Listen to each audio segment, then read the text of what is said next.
I was Executive Director of Services for People with Developmental Disabilities, and had done that for about 9 years in Alaska, and that's what my graduate work was in as well.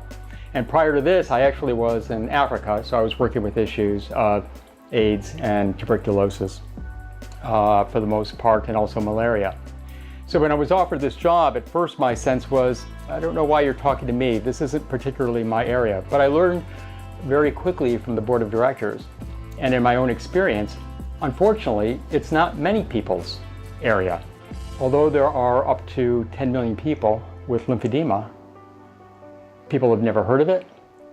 People who have it don't self-identify with it. And as a result, there's no critical mass of people demanding that there be any change. And the other thing that became very obvious also in talking to the medical community is there was some sense that, especially for those people who had secondary lymphedema that was a result of cancer treatment, that this was somehow secondary to the disease of cancer. And over you would hear the stories of, well, I cured you from cancer, this won't kill you, just use your compression garment and be quiet. And I think too many people accepted that advice. That's something we really need to turn around, because initially, and especially, women come forward much more, especially with secondary lymphedema. And my first conversations with them very often will be, well, it's not so bad. I wear my wrap. And my response sometimes has been, well, if it's not so bad, why am I spending my time on this?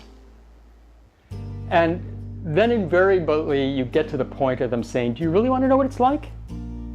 As if they're so used to people expecting the easy answer and not really being interested in anything else that they hold back from giving it.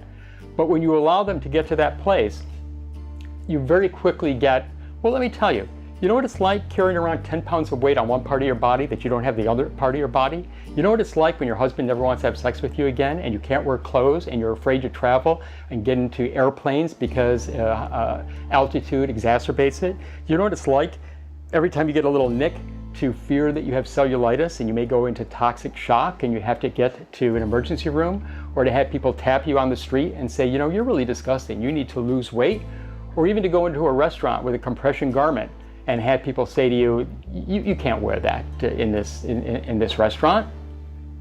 And finally, they very often get to the point of saying, actually, lymphedema is worse than cancer. Cancer they cured. Lymphedema is forever. And my sense there is, you need to say that out loud.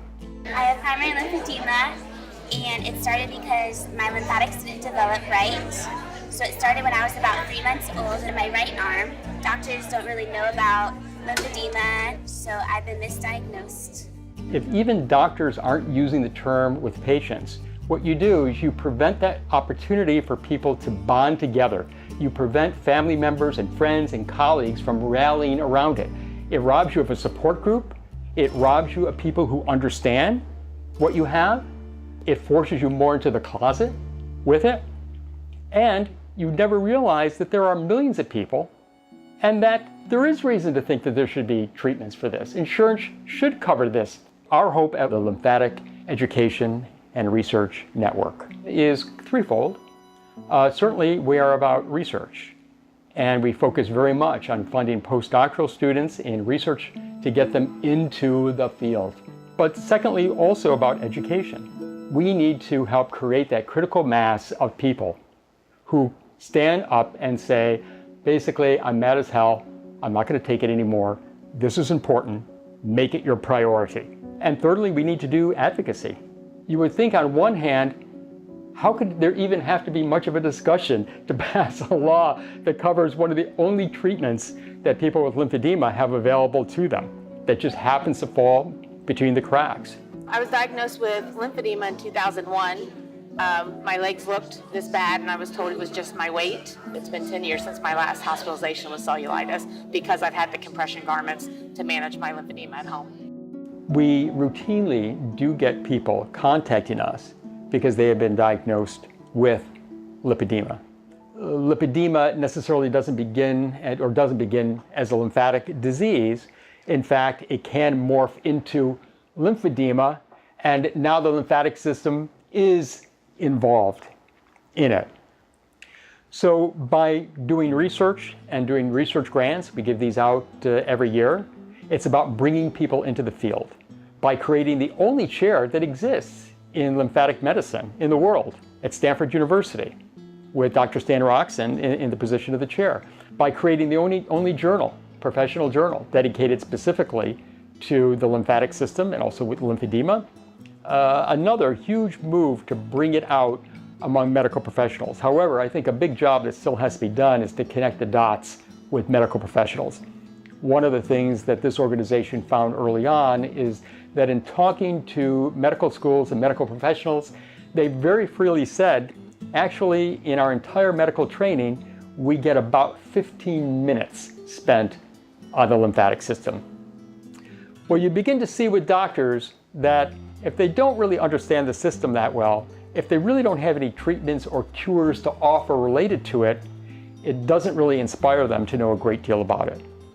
The other side of it is, but people have the disease. People are suffering. You need to connect those dots. It doesn't disappear just because you don't know much about it.